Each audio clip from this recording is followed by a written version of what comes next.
정비사업 부문을 맡고 있는 본부장 이수열입니다. 네, 이렇게 날씨도 무더운데 이렇게 참석해 주셔서 굉장히 좀 재건축에 대한 선의가 굉장히 높다, 열의가 높다 이렇게 좀 보여지고요. 지금 현재 저희가 의뢰를 받은 것은 기존의 그 신속통합기획으로 해서 이제 고시가 난 정비계획안을 가지고 토대로 해서 이제 향후에 어떻게 더 추가적으로 좀 발전해서 진행할 수 있는지에 대한 대안을 좀 문의를 받았습니다. 그래서 거기에 대해서 좀 오늘은 직접적으로 좀 말씀을 드리고 향후에 또 이런 자리가 된다면 추가적으로 더 자세한 내용을 좀 발전시켜서 또 설명을 드리는 자리를 갖도록 하겠습니다. 네, 일단 진행 순서는 일단 뭐 저희 회사 약간 좀 저희가 어떤 회사인지 어떤 실적을 가지고 있는지를 잠깐 좀 간단하게 설명드리고 그 다음에 뭐 기존의 그 정비계획안에 대해서 여러분께서 좀 아셔야 할 내용들이 좀 있어야 될 것 같습니다. 왜냐하면 지금 기존의 정비계획안이 고시가 되면은 이것을 토대로 해서 다음 단계를 가야 되는 게 정상적인 일정이신데 지금 집행부 쪽에서 의뢰 사항으로 봐서는 여러 가지 의견들이 있으신 것 같아요. 그래서 여기 정비계획 지침이 어떻게 구성되어 있고 또 여기에 수준이 왜 이렇게 됐는지에 대한 것을 한번 저희가 고민한 내용을 한번 추가적으로 설명을 드리고 그 뒤에 저희가 제시할 수 있는 설계안에 대해서 설명을 드릴 건데요. 이 설계안은 픽스가 되는 게 아닙니다. 단지 지금 현재 집행부에서 저희 상황이 이러이러하니까 이런 것을 좀 부가적으로 했을 때 어떠한 안으로 나올 수 있는지에 대한 대안인 거지 향후에 그 픽스되는 안은 여러분께서 조합 방식으로 가는 정비사업이다 보니까 이 조합원들의 의견을 한꺼번에 받아서 그 안을 다시 한번 또 계획안에다 적용을 해서 설명을 드렸을 때가 그나마 한 단계 더 갈 수 있는 단계고 오늘 이 단계는 그냥 참고사항으로 이런 정도까지는 갈 수 있겠구나라고 추측 정도의 예측의 자료로만 좀 생각을 해주셨으면 감사하겠습니다.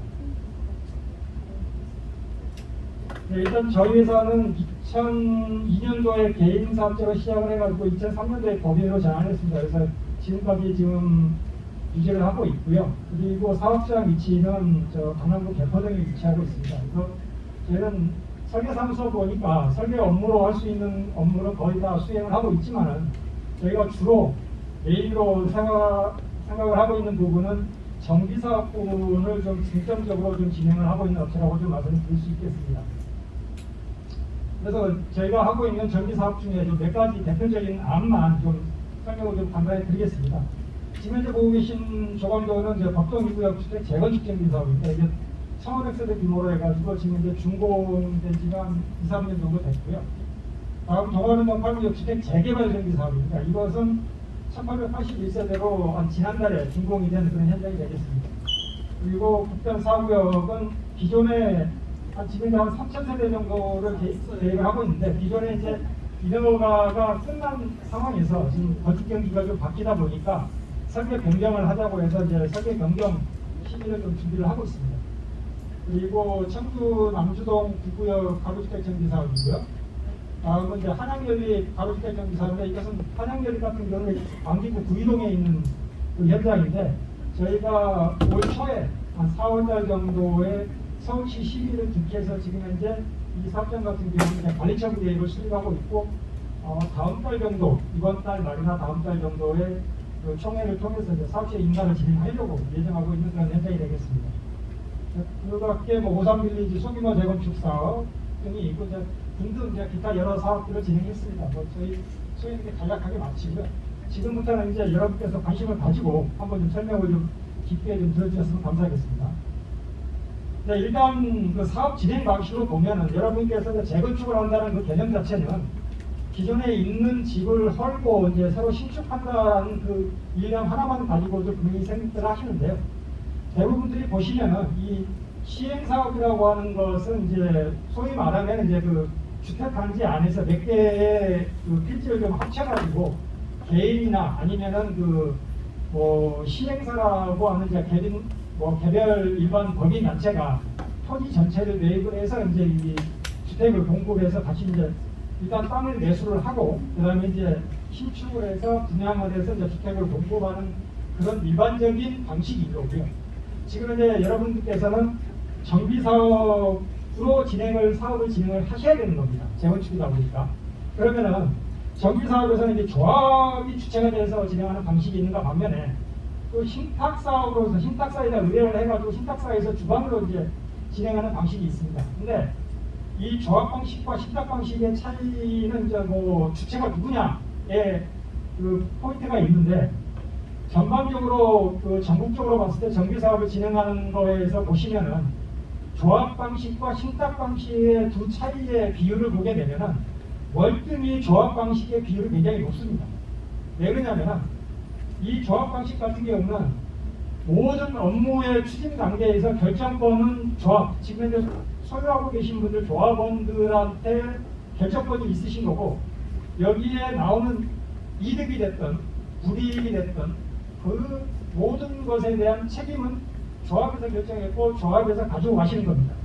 근데 이 신탁 방식 같은 경우는 이제 시행자 지정 방식이 있고 시행자 대행 방식이 있습니다. 시행자 지정 방식 같은 경우는 주체가 아예 신탁사가 주체가 돼서 이름을 모든 조합원들이 신탁사에 이름을 하셔가지고 모든 행정이든 업무 진행이든 이런 것을 신탁사에 맡겨서 이름을 해주시는 방식이고요.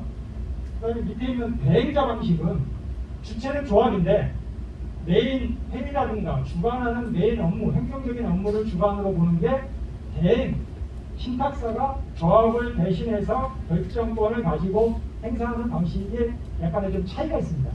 그래서 가장 큰 부분은 이제 신탁 방식 같은 경우는 이제 신탁사가 이제 초기 투자비라든가 이런 걸 갖다가 내주다 보니까 그 자금 공급에 있어서는 조금 이제 수월한 부분이 있기는 한데 문제는 뭐냐면 이 신탁사가 하나의 또 다른 또 업체가 들어오다 보니까 이익에 대한 배분에 있어서는 좀 생각을 좀 해보셔야 될 겁니다. 예를 들어서 수익이 100이 남았을 때 100을 조합에서 다 가지고 갈 수는 없는 부분이고 어차피 협력사든 시공사든 이렇게 좀 지불을 해주셔야 되는 건 당연하겠습니다만 여기에 플러스 알파로 조합 방식보다 신탁사에 대한 수수료가 좀 나간다. 이런 것은 좀 참고를 하시는 게 맞지 않겠나 싶어집니다. 네, 다음은 이제 앞서 설명드렸던 방식 중에 정비사업 방식이 어떻게 진행이 되느냐 메인적으로 이제 큰 틀만 좀 한번 말씀을 드리겠습니다. 맨 위에 보면 정비 기본계획 수립이라는 게 있는데요. 이것은 관에서 해주는 겁니다. 이게 뭐 예를 들어서 뭐 2010 계획, 2020 계획, 2030 계획, 다음에 뭐 2040 계획 뭐 이렇게 되는 건데 10년 주기로 이렇게 그 발표를 하는데 이게 뭐냐면은 전체적으로 예를 들어서 서울시 같은 경우에 어느 지역이 낙후돼서 이 부분에 대해서는 뭐 몇 구역, 무슨 재건축 사업, 몇 구역, 무슨 재개발 사업 이렇게 하겠다라는 바운더리를 선제적으로 좀 선을 긋는 작업이라고 보시면 될 거고요.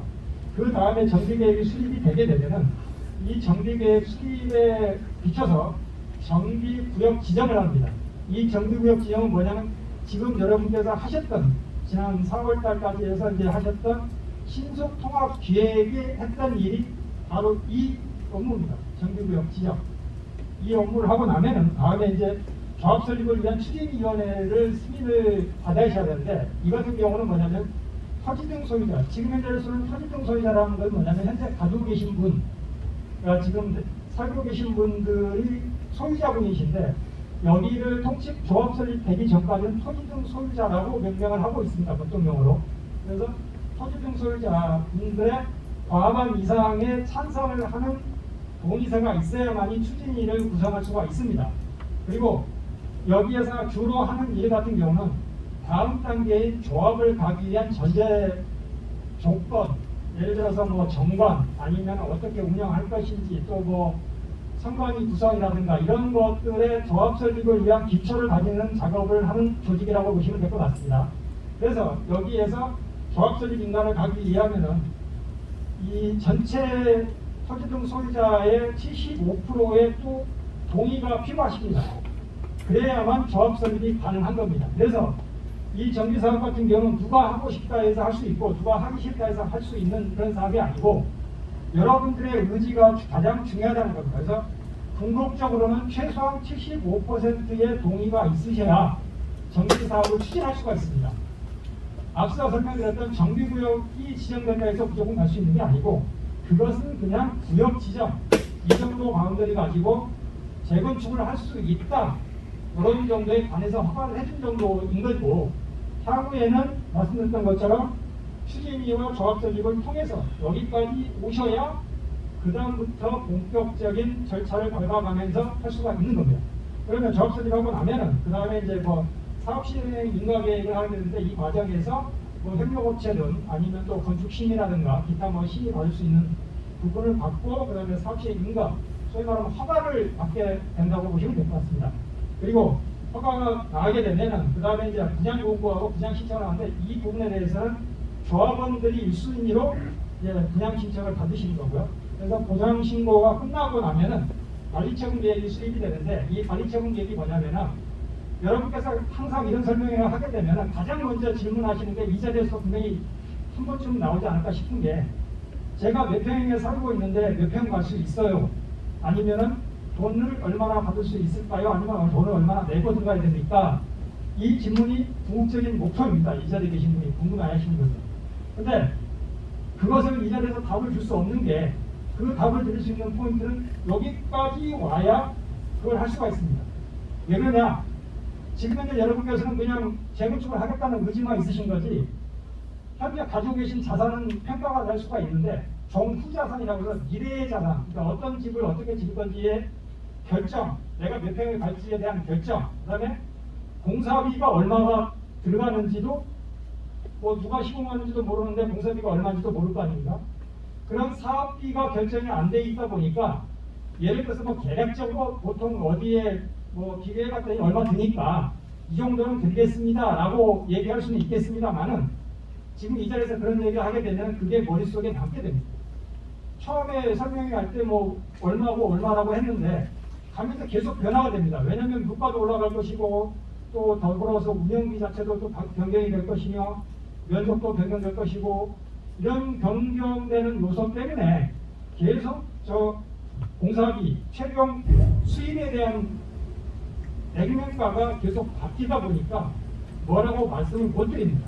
한데 이 단계, 관리처분 단계에 오게 되면 미리 허가에 대한 부분이 끝났기 때문에 어떻게 짓겠다라는 결정이 다 되고, 여기에 대한 도서가 나왔다 보니까 대략적으로 공사비가 얼마이다 보니 대체적으로 얼마가 될 것 같다 해서, 이 단계에서는 여러분들한테 각자 얼마씩 자기 재산이 기존 종전 재산이라는 현재 재산이 얼마짜리로 평가가 됐고, 그 다음에 향후에 내가 몇 평을 받은 그 타입별로 가려면 얼마씩이 될 것 같습니다. 아니면 얼마를 돌려받을 수 있습니다. 이런 결과가 이때 통보를 할 수가 있습니다. 책자로 다 나가게 될 겁니다. 그때까지는 조금 시간을 가지시고 좀 기다려 주십사 하는 게 좀 제 부탁이고요. 그 다음에 이제 관리처분 계획 인가가 나게 되면은 그 다음에 뭐 이주하시고, 그 다음에 철거, 그 다음에 착공해서 공사한 다음에 그 다음에 주공 입주하시고, 그 다음에 청산하는 단계까지 이렇게 가는 게 전반적인 큰 틀입니다. 그러면 이 정비 사업이 일반적으로 가게 되면 얼마가 걸리냐면은, 저 경험상으로 봐도 한 15년 정도, 뭐 서울시 홈페이지에는 대략적으로 한 10년에서 15년이 정도 표기가 되어 있는데요. 대략적으로 한 15년 걸리더라고요. 여기서부터 출발해서 여기까지 가는데. 좀 이제 깜짝 놀라셨죠? 뭐 이렇게 가야 되느냐? 이건 아니라는 거죠. 이건 일반적인 내용이고, 자, 이게 이제 지금까지 여러분께서 하셨던 이제 신속통합기획으로 했던 절차이고, 어떤 내용을 했었냐면은, 지금 여기에서 이제 뭐 처음에 이제 주민 제안하고 사전 검토하고 뭐 사전 검토 쭉 가서 도시계획위원회에서 정규구역 지정, 여기까지가 여러분께서 지금 하신 일입니다. 그리고 앞으로는 이쪽 일을 쭉 하셔야 되는데, 이건 이제 차지하시고요. 보시면 이게 일반적으로 뭐 6개월, 여기 12개월, 10개월, 20개월, 12개월 해서 요 기간만, 지금까지 해왔던 기간만 보면 순수하게 한 5년 걸린다고 보고들 있습니다. 대부분. 근데 이제 신속통합기획으로는 이제 대충 뭐 한 4개월, 뭐 그다음에 14개월, 6개월 해가지고 요게 한 2년 정도 소요된다. 그래서 한 뭐 2분의 5? 이렇게 뭐 반 이상 정도 기간이 추가된다. 요게 이제 서울시에서 주장하고 있고, 그다음에 또 여러분께서 좀 하셨던 그런 정규구역 지정 업무였습니다. 그다음에 이 긴 얘기들은 앞서 설명드렸던 그런 절차는 이제 단축되는 것은 여러분들의 의지에 따라 달려 있는 겁니다. 그 의지가 뭐냐? 앞서 말씀드렸던 것처럼 동의서를 찬성이냐 반대냐 이 의사표시를 빨리빨리 해주셔야 이 업무가 계속 진행이 되지 누군가는 내고 누가 내면 나도 내줄게 이렇게 해가지고는 시간만 가다 보니까 기간이 계속 늘어진다는 걸 말씀드리겠습니다. 네, 그러면 이제 고시한 내용에 대해서 좀 자세하게 좀 설명을 드리겠습니다. 일단 저희가 지금 진행한 사업 전체 면적은 15,757.8제곱미터를 가지고 사업을 진행을 했습니다. 여기에서 정비기반세를 하고 도로로 한 978.4제곱미터를 내줬고요. 그래서 저희가 실질적으로 주택 부지로 쓸 수 있는 면적은 14,779.4제곱미터입니다. 이 면적을 가지고 지금 현재 나와 있는 토대로 보시면은 가장 유익 있게 보셔야 될 게 이 용적률입니다. 이 용적률이라는 얘기는 뭐냐면은 내 땅이 100이면은 100에 대해서 얼마만큼 지상으로 면적을 지을 수 있느냐를 정의하는 게 용적률이라는 겁니다. 예를 들어서 내 땅이 100인데 용적률이 200%다 하면은 지상으로 2배, 200을 지을 수 있는 게 용적률이라는 정의입니다.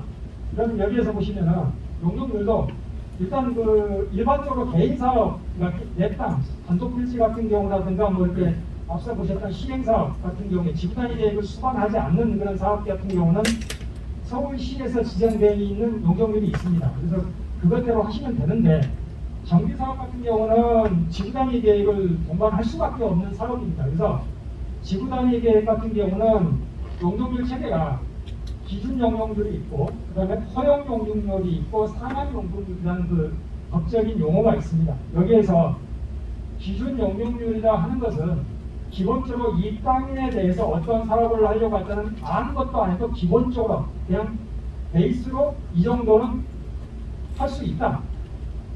이런 용적률의 체계입니다. 그래서 이게 저희 같은 경우는 이제 신용비율가 170% 이하로 집계권은 돼 있는 거고요.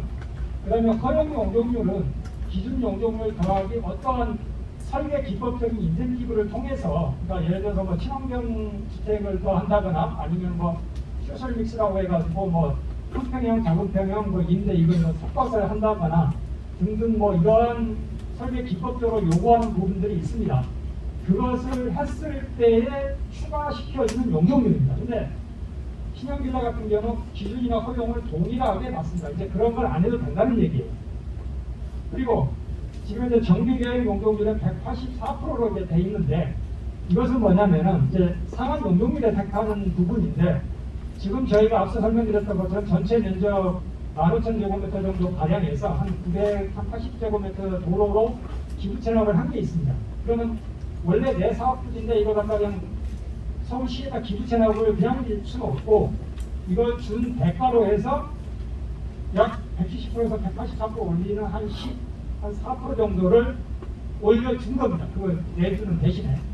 그래서 정비계획 용적률이 184%가 된 거고 법적 상한 용적률은 여기에다가 플러스 내가 더 짓고 싶은데 용적률 더 갖고 싶은데 어떤 방법이 있을까라고 해서 찾은 게 공공기업성에서 보면은 임대주택을 얼마만큼 했느냐에 따라서 이 200%가 200%, 210%, 220%, 230% 이제 쭉 올라갈 수가 있습니다. 얼마만큼 했냐에 따라서. 근데 현재로 보시는 안에 보면은 이 200%를 맥시멈으로 놓고 여기에다 거꾸로 숫자를 맞춰서 184에서 200%에 해당되는 16%만큼의 인센티브 그래서 반 그러니까 사용하는 거에 반인 그 8% 정도의 임대주택을 주고 8%는 조합분으로 가져온 그런 계획이 되겠습니다. 그래서 이런 용적률 체계를 가지고 있고 그 다음에 높이에 대한 부분은 최고 높이 40m 그리고 최고 층수는 12층 그리고 평균 층수는 10층 이하가 되게끔 하고 있습니다.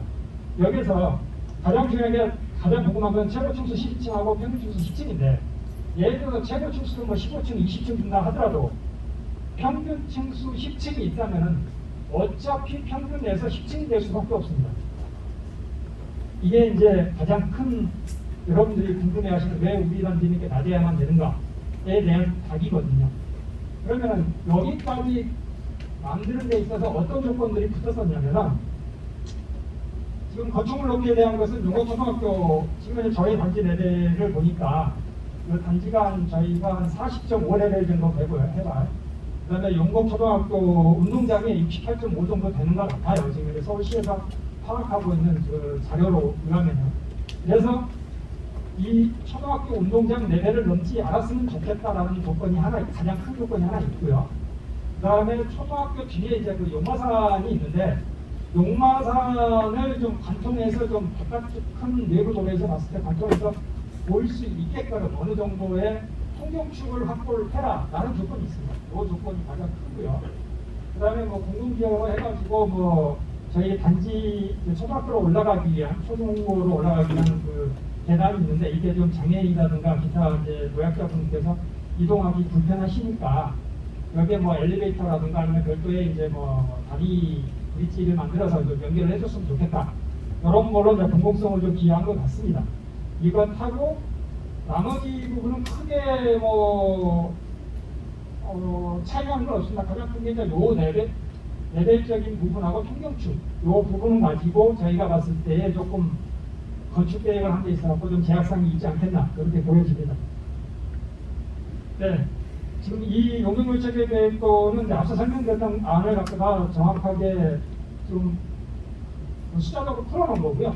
지금 현재 보시면은 앞서 말씀드렸던 것처럼 이제 이 땅 지금 978제곱미터를 기차나가는 거에 대한 용적률이 그래서 183%가 나온 거고, 그 다음에 여기에 지금 보시면 16%, 183%에서 200%로 가기 위한 16% 차이 나는 거에 반인 이 면적만큼을 기부 체납을 하십시오라고 하면은 이 200%만큼 주겠습니다. 이런 내용입니다.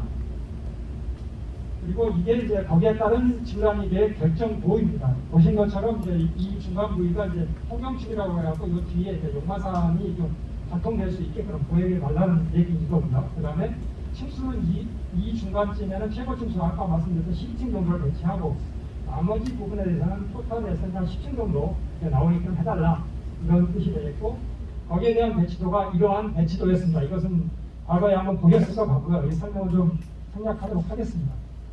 네, 지금부터는 이제 저희가 준비한 설계안에 대해서 좀 말씀을 드리겠습니다.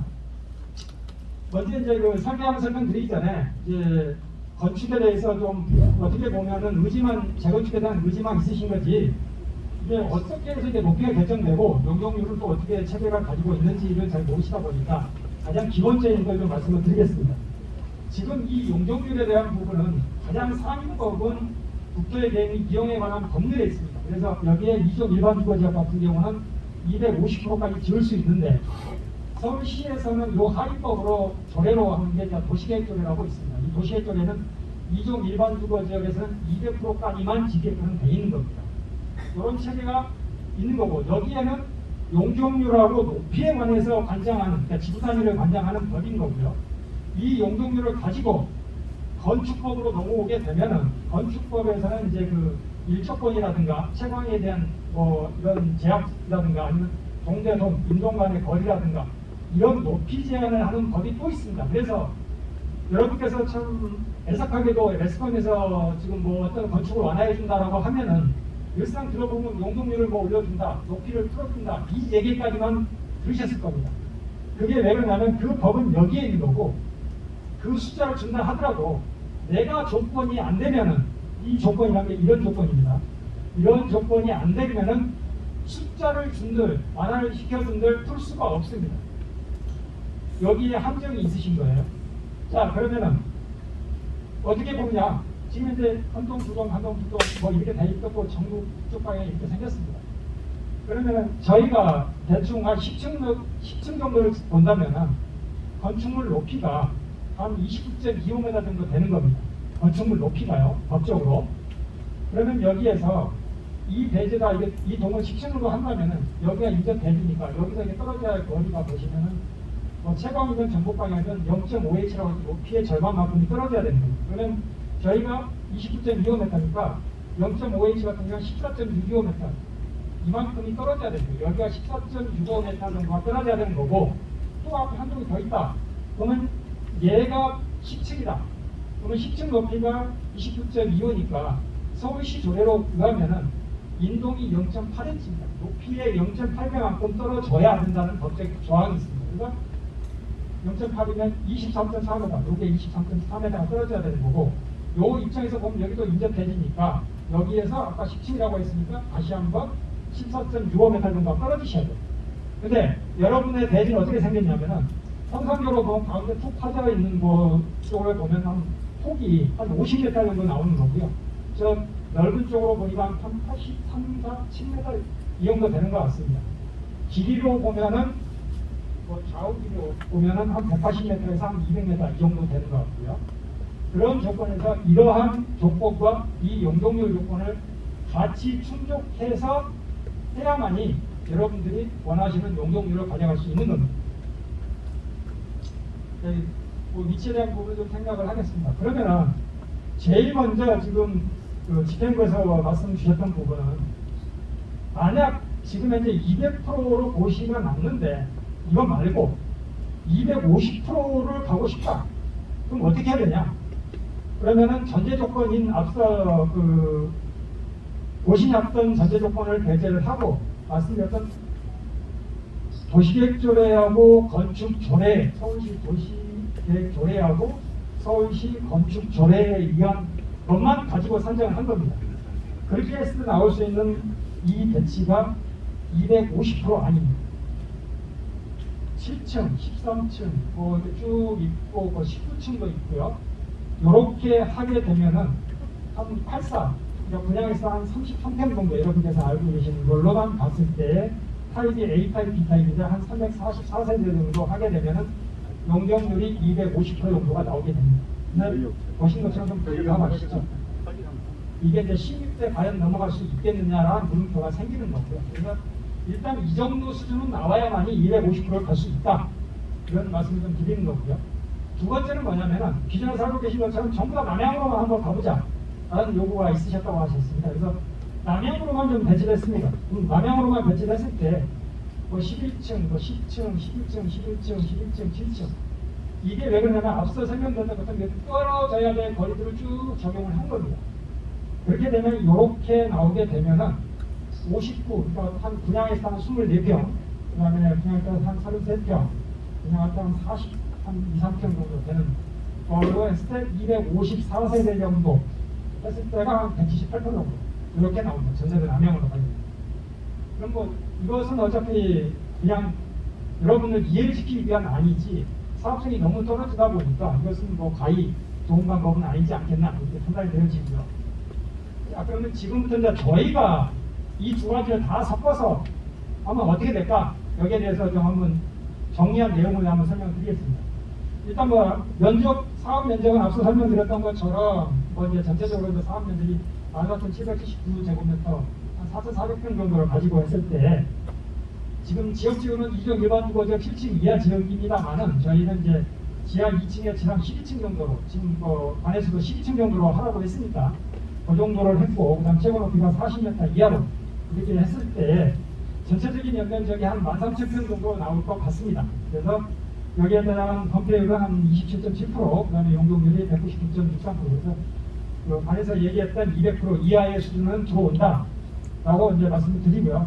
주차 대수는 이제 이렇게 했을 때 법적으로 한 309대가 필요한데 이제 한 380대 정도, 요 정도의 지하철장에다 이제 배치를 할 수 있겠다 이렇게 이제 계획을 했습니다. 그렇게 했을 때 이제 저희가 여기에 들어간 평면은 그냥 26평짜리 A타입, B타입이 있고요. 그 다음에 32평짜리가 있고 그 다음에 42평 이렇게 해서 각각 264세대 정도 하게 되면 200% 정도 앞서 보셨던 그 개호 정도가 나올 것이고요. 그 다음에 이게 이제 거기에 따른 이제 배치도입니다. 이 배치는 조금 복잡스러워 보이시겠습니다만 어쩔 수 없는 게 여러분들의 땅 형태가 가히 좋은 형태는 아닙니다. 살기에는 가장 좋으시나 형태의 조건이 좀 만만치 않습니다. 건축 저희 설계사무소 쪽에서 탐방한데 그래서 지금 저희가 배치한 것으로 보면 주 포인트는 이렇습니다. 지금 이쪽 큰 대로에서 올라오게 되면은 단지 출입을 해서 단지 내에 보행자 도로로 일반적으로 하나 있고 여기서 바로 내려와서 이제 지하로 들어가는 이런 형태를 좀 구상을 했고요. 그 다음에 이쪽 북쪽으로 이제 다시 이제 보행장으로 접속되어 있는 그런 상태가 있습니다. 그래서 여기가 출입구 앞에 여기가 분주이자 근생 아니면은 또 공공기여를 할 수 있는 그런 복합 주민 공동시설 쪽으로 좀 보고 있는 거고요. 그다음에 여기 1동, 2동, 3동 이렇게 지상에 있는 거고 여기 노란색으로 이렇게 되어 있는 요 부위 같은 경우는 테라스 하우스라고 해가지고 예를 들어서 이제 저희가 레벨차가 있다 보니까 그 레벨차를 식품 활용을 해야만이 이제 용적이 좀 살 수 있는 그런 조건이 될 것 같습니다. 그래서 이런 테라스 하우스를 3개층 정도 넣어서 이렇게 배치를 하게 되면은 지금 현재 보셨던 264세대의 용적으로 한 200% 정도로 가져갈 수 있는 이런 정도가 되겠고요. 그 다음에 예를 들어서 200% 말고 저런 형태에서 좀 부가적으로 최대한 좀 뽑아보면은 어느 정도까지가 좀 갈 수 있는지 저희가 한번 좀 더 한 발 좀 앞으로 좀 더 나가보는 안이 되겠습니다. 이건 저희가 해봤더니 이제 이건 더 고민해보면 또 올라갈 수도 있겠습니다만은 대략적으로 봤을 때 한 210% 선 정도가 좀 적정치 않겠나 이렇게 좀 판단돼서 좀 한번 말씀을 드리는 건데요.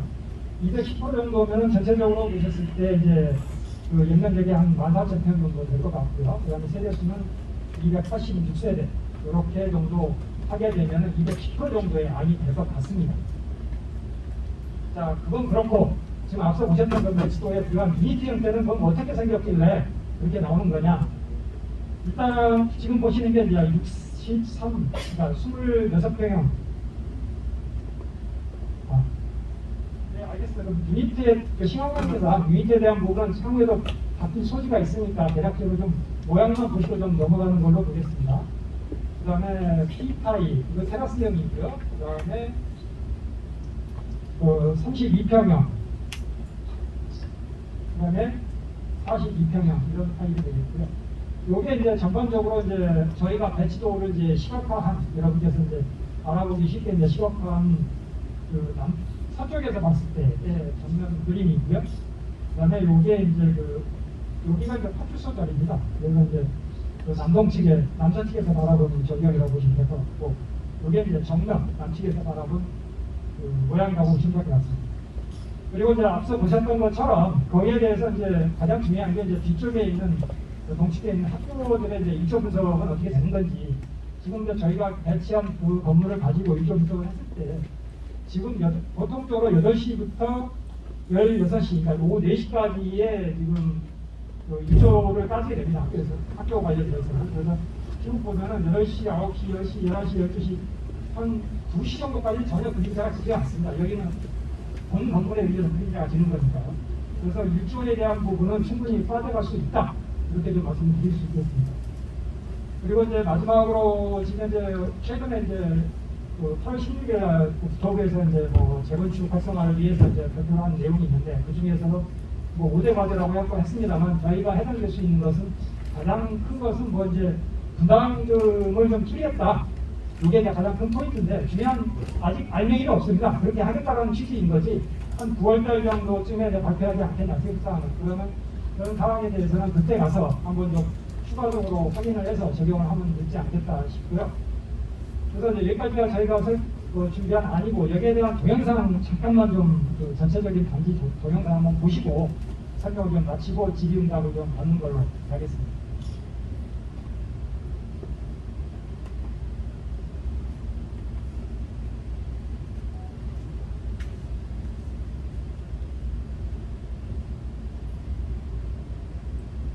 네, 이게 이제 아까 보셨던 이제 정면인 거죠. 그다음에 여기가 이제 초등학교, 중학교가 있는 그 자리인 거고, 이제 뒤편에 이제 정경이라고 보시면 될 것 같습니다. 그래서 단지 안쪽으로는 이제 공간들이 조금 비좁긴 하나 1층 전체를 전부 다 필로티화 했기 때문에 그 공간을 식품 활용하게 되면 여러분께서 이제 충분히 쉬거나 어디 놀이터라든가 이런 휴게할 수 있는 공간 충분히 나오지 않겠나 이렇게 보고 있습니다.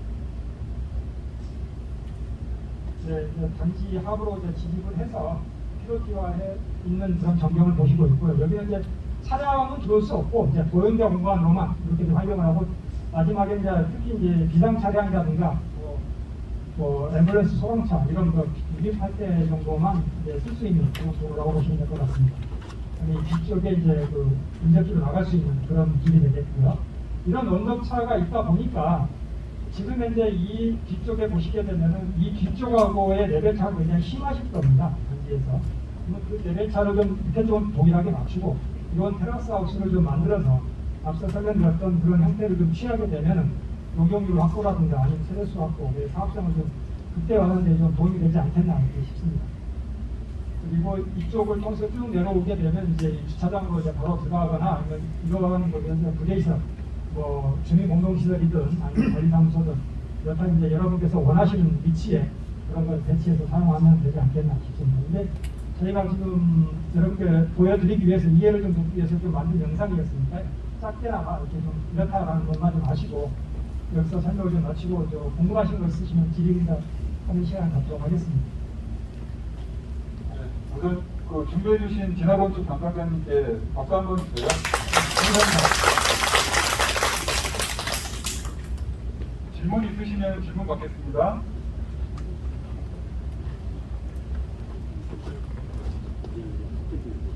발표를 너무 잘해주셔가지고 질문이 없으신가요? 아, 예.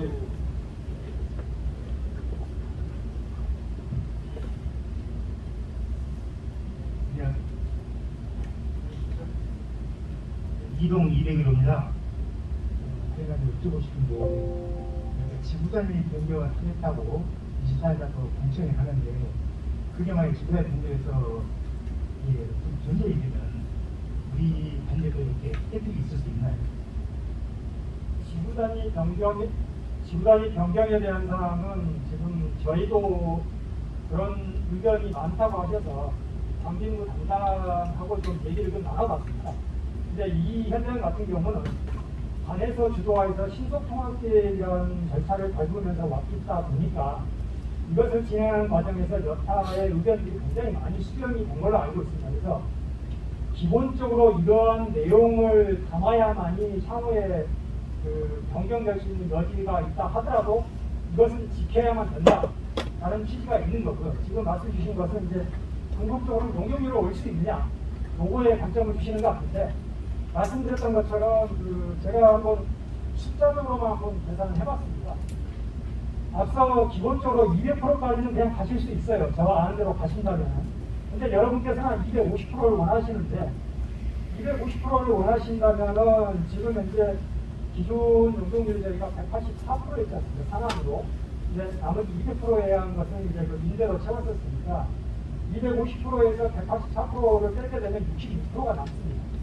그럼 66%에서 33%에 해당되는 부분은 조합이 가져오는 거고 33%에 해당되는 것은 서울시에다 기부채납을 하는 겁니다. 임대주로. 그러면 이 33%가 보통 연면적으로 보니까 한 4,870제곱미터 정도 됩니다. 33%에 해당되는 거예요. 그러면 이것을 뭐 세대수로 환산해야 이제 여러분께서 이제 이해하기 쉬우실 것 같은데 한 24평짜리로 보면 한 58세대 정도 이 정도가 나가게 되면은 33% 정도를 가져간다. 이렇게 보시면 되는데 중요한 건 뭐냐면 앞서 설명드렸던 것처럼 여러분 가지고 계신 토지가 250%를 가져갈 수 있는 여건이 될 수 있겠느냐가 가장 큰 관건입니다. 만들 수 있습니다. 안에서도 주무관이 얘기하는 것은 이러한 조건을 충족만 해준다면은 변경을 통해서 가면 된다라고 얘기를 하더라고요. 그런데 가장 큰 것은 여러분께서 지금 가지고 있는 이 대지 여건이 그렇게 녹록하지가 않다는 걸 말씀드립니다. 그런데 지금 현재 보면은 나오는 안이 보면 중공업 육대를 준주거 지역을 상향한다 이런 용적률을 이런 막 말도 나오고 그러는데 그렇게 된다 하더라도 우리는 전혀 힘이 없습니까? 자, 용도 지역을 상향한다라고 보면은 지금 현재 이 문제하고는 또 별개의 문제입니다. 예를 들어서 지금 이 신속 통합기획으로 이렇게 방향성을 잡고 이종 일반 주거지역에서 200%라는 방향성을 잡고 왔는데 이것을 갑자기 준주거지역으로 종상향을 하겠다. 그러면은 제 예상건데 이건 뭐 협의를 해봐야 되겠습니다만 관에서 바라보는 시점으로 보면은 완전 다른 용도의 사업이 같은 정비 사업은 맞긴 하나 용도의 방향성 자체의 사업의 방향성 자체가 틀어지기 때문에 신속 통합은 이해가 안 되고 아마 해제를 하고 주민 제한으로 다시 출발하는 과정을 갖으셔야 될 것 같은 생각이 드는 거고요. 그 부분은 제가 설명드릴게요. 주공역 주변에 중부거 지역으로 전체가 다 붙는 건 아니고요. 일단 이번 지구단위 계획 변경에 대해서 신안별로는 해당 사항이 없습니다. 그리고 중공역 주변이 준주거 지역으로 바뀌는 거에 대해서는 능동로 변에 있는 전체가 다 아니라 능동로 변에 변하고 있는 그 필지 중에서 개발을 6개 필지, 예를 들어서 4개 필지 그렇게 묶어서 개발을 할 경우에 이종 일반 주거 지역에서 준주거로 우리 상향해서 개발할 수 있게끔 인센티브를 준다지 전체가 다 하나의 필지를 개발했었을 때 준주거로 할 수 있다? 아니에요. 공동 개발을 했었을 때 그렇게 할 수 있다는 겁니다. 그리고 이번에 신양빌라는 거기에 빠져 있고요. 네네.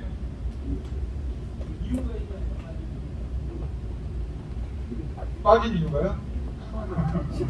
그건 이제 계획하신 분이 그렇게 해서 계획을 했는데요.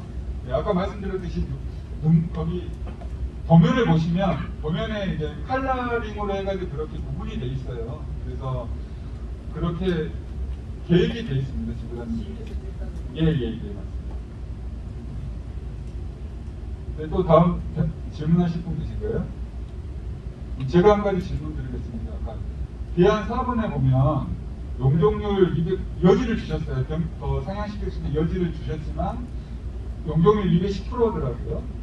예, 그 정도가 저희가 심의를 잘 이렇게 무난히 넘어갈 수 있고 제가 변경을 할 수 있는 적절한 용적률 수치라고 보시는 건가요? 저희가 봤을 때 기존 안을 기반으로 유지를 하면서 갈 수 있었을 때 무난하게 좀 해볼 만한, 도전해볼 만한 게 이 정도가 되지 않겠나. 그러니까 거기에 플러스 마이너스 분명히 있습니다. 근데 저희도 이제 뭐 시간상 여건으로 봤을 때 이런저런 요건을 분명히 따져봐야 되겠습니다만 궁극적으로 여러분께서 결정한 폐연대가 나와야 그걸 최종적으로 이제 말씀을 드릴 수 있는데 현재 보여드렸던 그 기준을 가지고 따져보니까 한 210%까지는 만들 수 있겠다. 그렇게 좀 말씀을 드리겠습니다. 추가로 질문사항 없으시면은 네, A업체는 여기서 마치도록 하겠습니다.